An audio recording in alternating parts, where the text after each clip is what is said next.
হাসনাত আব্দুল্লাহ বলেন, এদের এজ কত? 27 বছর 28 বছর তারা পার্লামেন্ট মেম্বার হয়েছে। এখন তারা যে পার্লামেন্ট মেম্বার হলেন, তারা যে ধারার রাজনীতিটা নিয়ে আসছে, মানুষ তো এটাকে নিচ্ছে। ওই যে আপনার খেজুরের হিসাব, ওই যে টাকার হিসাব, হ্যাঁ, এই যে আপনাকে এই যে যা পরিবর্তন যায়, তো মানুষ তো এখন চিন্তা করতেছে তাদের জেনারেশন বা আমরা যারা আছি তারা তো আমরা তো এটাকে পুলকিত, সবাই জনগণ তো পুলকিত, ফাইন তো, আরে ওরা তো স্বচ্ছ আছে, ওরা তো এই কথা বলতেছে, ওরা তো সেই কথা বলতেছে। আপনি আসিফ মাহমুদ সজীবের কথা বললো না যে 1000 কোটি টাকা দুর্নীতি হয়েছে, ভালো কথা, আপনি তো ও তো ব্যাংক হিসাব দিয়ে দিছে। এখন আপনি বলেন কেউ কি কারো টাকা নিজের কাছে রাখে নাকি? রাখে না। তাহলে আপনি তো সরকারে, আপনি তদন্ত করে বলি দেন যে না, সে যেটা দিছে, তার বোর হিসাব যেটা দিছে, বাপের অ্যাকাউন্ট যেটা দিছে, এগুলো ভুয়া, এটার বাইরে আমরা এটা পাইছি। তো খামাখা এখন আওয়ামী লীগের সুরে আওয়ামী লীগের তারা কেন, এনসিপি ছেলেরা কেন শত্রু? কারণ তারা মনে করে বিএনপি তাদেরকে তাড়াইতে পারেনি, জামাত তাদেরকে তাড়াইতে পারেনি, তাদেরকে তাড়াইছে এনসিপি। এই কারণে তারা দেখবেন যে কি এদের বিরুদ্ধে কথা বলে। এই দেখবেন আনিস আলমগীররা, মাসুদ কামালরা মানে সব সময় শুধু এনসিপি টার্গেট, ওই এনসিপি। হ্যাঁ, টার্গেট হলো এনসিপি। এনসিপি আমি একটা কথা একটাকে আমি বলি, একটা মিনিট সময় দেন আমাকে। আমি এখানে বলি এনসিপি তো বিকল্প কোনো অপশন ছিল না আমাদের সাথে যাওয়া ছাড়া। এই যে যারা টকশোতে এই কথাটা উঠায় না, তাদের জীবনের নিরাপত্তা, এখনই আপনি তাদেরকে নিরাপত্তা দেওয়ার জুলাই সনদ নিয়ে এত কথা উঠতেছে। এবার যদি তারা একা থাকতো, আপনি একা করে দিতেন, এটা তো কৌশল। তাদেরকে পাম্প দিয়ে দিয়ে ফুসলিয়ে, আরে তারা একা নির্বাচন করতো, জামাতের সাথে কেন গেছে, 11 দলের সাথে কেন গেছে, তারা বহু সিট পাইতো, বাংলাদেশের মানুষ তাদেরকে ভোট দিয়ে ভরাই ফেলতো। আরে এগুলাতে তো কাছাকাছি থেকে, অনেক সান্নিধ্য থেকে আমি কাজ করেছি, অনেক ক্লোজলি কাজ করার আমার সুযোগ হয়েছে। সুতরাং যদি এই সুযোগের ভিতরে আমরা জানি যে এনসিপি ওইখানে গেলে, এনসিপি যে কোনো একটা, এনসিপির প্রথম একটা, বিএনপির প্রথম ব্যর্থতাই তো হলো এটা। বিএনপি কেন এনসিপি কে ধারণ করতে পারে নাই বলেন আপনি আমাকে? তাহলে বিএনপি এনসিপি কে ধারণ করতে পারে নাই, যেমন ফর এক্সাম্পল বিএনপি যদি এনসিপি কে ধারণ করতে, তাহলে ঢাকা 8 আসন নাসিরউদ্দিন পাটোয়ারি সেখানে চাইতো, তাহলে মির্জা আব্বাস কে বাদ দিতে হইতো। তো বিএনপির এরকম অনেক নেতার সাথে মিলবে না, বিদায় তারাও বিএনপি নীতি নির্ধারককে এনসিপির সাথে জোট করতে দেয় নাই। তাহলে এনসিপি তো আর আওয়ামী লীগকে হটাই আওয়ামী লীগের সাথে যাবে না, এক। তাহলে বিএনপির সাথে তারা যাওয়ার চেষ্টা করছে, বিএনপি তাদেরকে অ্যাকোমোডেট করার, ধারণ করার তাদের সুযোগ, মানে তাদের সে মানসিকতা ছিল না। তারপরে তো তাদেরকে বাস্তবে একটা বড় গাছে ছায়ার নিচ্ছে, তাহলে তার কাছে অল্টারনেটিভ ছিল কি আর? জামাত। কিন্তু তারা তো প্রথম থেকে জামাতের সাথে যাওয়ার জন্য মানসিকভাবে প্রস্তুত ছিল না, তাহলে তাদেরকে জামাতের সাথে যেতে ঠেলে দেওয়া হয়েছে। এখন এতে লাভ কি হয়েছে? তাদেরকে একটা রাজনৈতিক বয়ান তৈরি করা যাবে, ওরা রাজাকারের নাতিপুতি, জামাতের নাতিপুতি, এখন ওদেরকে এই ট্যাগ দিবে দেন। এখন তাদের আবার বয়ান তৈরি করে, এখন নাহিদে ডাক দেখ শহীদ মিনারে লোক আসবে? আসবে না, বলে না এসব কথা, আসবে না তো, আমিও বললাম। আর নাহিদ তো এত পাগল না, এবার তো আবার যখন এই ধরনের আন্দোলন ডাক আসবে, দেখেন আপনি আবার কারা তৈরি হইতেছে, সেটা এখনো তারা চোখে দেখতেছে না। পরবর্তী জেনারেশন তৈরি হচ্ছে, কিন্তু তারা আরেকটা তৈরি করতেছে। তারা জানে যে আমাদেরকে রাজাকারের ওই নাতিপুতি বলি, হাসিনার মতো আমাদের উপরে কোণঠাসা করবে, হ্যাঁ, সুতরাং আমাদেরকে আরেকটা লেয়ার তৈরি করতে হবে। তারা আরো 2টা লেয়ার তৈরি করার কাজেই আছে। ওরাই তখন আবার, তারা যারা জামাতের সাথেও নাই, বিএনপির সাথেও নাই, আওয়ামী লীগের সাথেও নাই, তারা দেখবেন যে তখন আবার শহীদ মিনারে একই ধরনের ডাক আসতেছে, বা জাতীয় সংসদের দক্ষিণ প্লাজায় একই ডাক আসতেছে। তো ওরা রাজনীতি বুঝে গেছে, শিখে গেছে, আরো করতে করতে আরো শিখবে। আর তাদের সাথে যদি ভালো লোকজন, পরামর্শদাতারা থাকে, তারা তাদেরকে বুঝাবে যে তোমরা যেহেতু এখন একটা পক্ষ হয়ে গেছো, তোমাদের টাকা এখন মানুষ আসবে না। তো সুতরাং তারাও সেটার জন্য প্রস্তুতি তাদের আছে। বিএনপির প্রতি জনগণের রাস্তা কিরকম আছে? অর্থনীতিও খারাপ, এই ফ্যামিলি কার্ডের জন্য বিশ্ব ব্যাংকের কাছে লোন চেয়েছে। আপনি জানেন কিনা জানি না, পলাশ চৌধুরী, এই গার্মেন্টস কর্মীদের বেতন ভাতা, মানে শ্রমিকদের বেতন ভাতা দেওয়ার জন্য 2,500 কোটি টাকা গার্মেন্টস মালিকদেরকে দিয়েছে, যারা আপনি জানেন যে আন্ডার ইনভয়েস, ওভার ইনভয়েসের মাধ্যমে টাকা পাচার করে, তাদেরকে 2,500 কোটি টাকা দিছে শুধু তাদের শ্রমিকদের বেতন দেওয়ার জন্য। আমার কাছে কোনো যুক্তি নাই, মানে সবকিছু শেখ হাসিনার মতো চলতেছে। তো এই মুহূর্তে শেষ প্রশ্ন এটাই, মানে সরকারের স্থায়িত্ব বা সরকারের আয়ু কতদিন বলে আপনি মনে করেন? না, এটা এখনো বলার এরকম কোনো সুযোগ আসে নাই।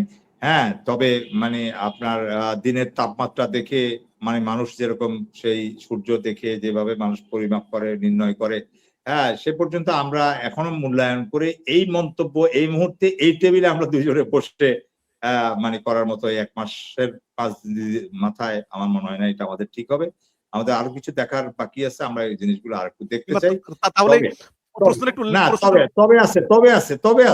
তবে হুম, তবে যেটা বলছেন আপনি, যদি হাসিনার স্টাইল হয়, যেটা হচ্ছেও, হ্যাঁ, সেই মাফিয়াতন্ত্র, সেই আপনার ব্যবসায়ী ধনিক শ্রেণীকে আপনাকে প্রণোদনা দিয়ে উঠাই নিয়ে আসা, দেশে তো উৎপাদন বলতে কিছু নাই। আপনি ফ্যামিলি কার্ড, তারপর আপনার কৃষক কার্ড, এগুলো একটা দলের তাদের দলীয় দৃষ্টিভঙ্গির কর্মকাণ্ড, যেটা ইনফ্যাক্ট অবশ্যই রাষ্ট্রের জনগণের উপরে পড়বে। কিন্তু এটাতে এখনো শিশু, আপনি কত হাজার মাত্র কার্ড বিতরণ করেছেন। কার্ড দেয়া বড় কথা নয়। ৩৭,০০০। হ্যাঁ, ৩৭, আমি ৩০ বলতেছি আর ৩৭,০০০। তো ৩৭,০০০ আপনি দিলেন। আর কত কোটি এখন রয়ে গেছে। আপনি কার্ড দিতে তো ছাপাইতে কয় টাকা লাগে? কিন্তু আপনি এটাকে কন্টিনিউ কতদিন করতে পারবেন, কতটুকু এটা স্টেবল হবে, কতটুকু এটা সাস্টেনেবল আপনি করতে পারবেন, এটাও আপনাকে মাথায় রেখে আমি মনে করি সরকার এটা বিবেচনা করে, নাহলে তারা ৩৭,০০০ করবে কেন? কেন নয় ৩৭ লাখ? এটা তো কার্ড এটা ছাপাইতে তার বহু সময় লাগে না। তাহলে আপনি কি এটা প্রতীকী অর্থে করছেন? প্রতীকী ভাবে করছেন? নাকি আসলে মিন করছেন? সেটাও আমাদেরকে, এই যে ৳১০ কেজি চাউল, প্রথম মানুষ তো ৬ মাস ১ বছর পেয়েছিল, ৭ মাস হাসিনার আমলে সেই ৳১০ চাউল। এখন কি এটা সেই ৳১০ চাউলের মতো হয়ে যায় কিনা? সেটাও তো আমাদেরকে দেখতে হবে, বুঝতে হবে। তো আমরা যেটা চাই যে সরকার চালানোর যে দায়িত্বটা যে সময় নিয়েছে বিএনপি অবশ্যই এটা বিএনপির জন্য একটা চ্যালেঞ্জিং সময়। কারণ যখন ইরানের সাথে যুদ্ধটা চলছিল, আপনি এই যে তেল, ইরানের এই সংকট বাংলাদেশকে প্রচুর ভোগাবে। দেখেন, ১ সপ্তাহ দেখেন, ১৫ দিন ধরেন যুদ্ধ থেমেই গেল আরকি। তারপরেও ভুগবে। যুদ্ধ থেমে গেলেও ভুগবে। কারণ যেসব জায়গাগুলো তেলের জায়গাগুলো সোর্সিং গুলোকে ধ্বংস করে দেওয়া হয়েছে, সেগুলো তারা আগে ঠিক করবে, মেরামত করবে। তাদের অর্থনীতিকে আগে রিসাবল করবে। তারপর তারা বাইরে দিবে। এই যে একটা খবর বের হয় মার্কিন যুক্তরাষ্ট্রের পরামর্শে বা অনুমতি নিয়ে রাশিয়ার কাছে তেল চাইলো। এই জিনিসগুলো তো ভালো বার্তা যাচ্ছে না মানুষের কাছে। আমি বুঝাতে চাচ্ছি এটাই আরকি, যে মানে রাজনীতিটা রাজনীতির মতো হচ্ছে না আরকি। একটা আপনি যেটা বললেন আরকি, যে আমরা কেন জানি সবসময় গোলামের জাত গোলামে থাকতে চাই। হ্যাঁ, হ্যাঁ। আমরা ইরানকে দেখেন আমরা ভাই। আর ইরানকে আমরা দেখেন। আর ৪০ আমরা আর বছর ভালো নিষেধাজ্ঞা। কিছু হতে চাই। হ্যাঁ, আমরা আমরা এটা আমরা যে একটা শক্তভাবে দাঁড়াই বলবো যে ঠিক আছে তোমার যা খুশি তা করো। এই যে ইরানের কথা আপনি বারবার বলেন। ইরানের এত নিষেধাজ্ঞার পরেও তাদের দেশপ্রেমটা দেখেন। মহিলারা যুদ্ধ করছেন। তারা তাদের চুড়ি, স্বর্ণ, গোল্ড সব দিয়ে দিচ্ছেন এসে। এটাই তো ভাই দেশাত্মবোধ। আপনি আরেকটা দোষের তেলামতি করবেন, আরেক দোষ থেকে আপনি ডোনেশন আনবেন, সেটা দিয়ে কিছু কাজ করবেন, কিছু ভোগ করবেন, কিছু নেতারা লুট করবে, কিছু বিদেশে পাঠাবেন। এটা দিয়ে তো একটা রাষ্ট্র চলে না। রাষ্ট্র চলে কমিটমেন্ট দিয়ে। আপনার বোল্ডনেস কতটুকু সেটা দিয়ে। এখন আমাদের যদি বোল্ডনেস না থাকে, এটা চলে, এটা আমাদের চলেছে সেই আমরা জিয়াউর রহমান সাহেবের সাথে দেখেছি, তারপরে আমরা খালেদা জিয়ার সময়কালে দেখেছি। সেখানে ছিল বোল্ড, স্পিরিট ছিল, কমিটেড ছিল রাজনীতি। মানুষও সেখানে কন্ট্রিবিউট করেছে। এই যে ইরানের কথা আপনি বারবার আনেন, ইরানের সাথে আমাদের এই পার্থক্য এটা। আর আমরা সবসময় গোলাম, গোলামের পছন্দ হয়েছে। আপনারাই দেখেন এই যে রাজা আসে রাজা যায়, প্রজা প্রজায় থাকি যায়। কিন্তু এটাও আপনার চ্যানেল আমি দেখেছি, আপনি আমার এই কথাটাকে করছেন। কিন্তু প্রজার প্রশ্ন যে আমার সোনার হরিণটা কত দূর, রাজা তো রাজার কথাই বলে। রাজা বলে যে কি ওই একই কথা, রাজার মুখে একই সুর, ও মুখে শেষ করে গেছে, আমি কি করব, আমাকে সময় দেন। এখন ইউনুস সাহেব আসি, হাসিনা খেয়ে গেল 15 বছর, ইউনুস সাহেব নিয়ে গেল 1.5 বছর। এখন ওনারা বলবে যে কি আমরা তো মাত্র আসছি, আমরা কি করব। কিন্তু জনগণের কি পেট কি সেটা সইবে? আপনি আমাকে বলেন। আপনি তো এসির ভিতরে থাকবেন। যেদিন আপনি ক্ষমতা গ্রহণ করেছেন সেদিনই তো আপনাদের চেহারার চাকচিক্য চলে এসেছে। তাহলে আপনি যদি আরো 1 বছর থাকে, 2 বছর অপেক্ষা করেন, আপনার কিচ্ছু যাবে আসবে না। কিন্তু মানুষ না খেয়ে কিভাবে থাকবে? আপনার দলের নেতা কর্মীরা এদিকে সেদিকে একটা কিছু করে তারা এখন ভালো থাকবে, কিন্তু একটা সাধারণ জনগণ কেমন থাকবে? আপনি কি সেটা ভেবেছেন? জি। এই ১ মাস সরকার পার করলো।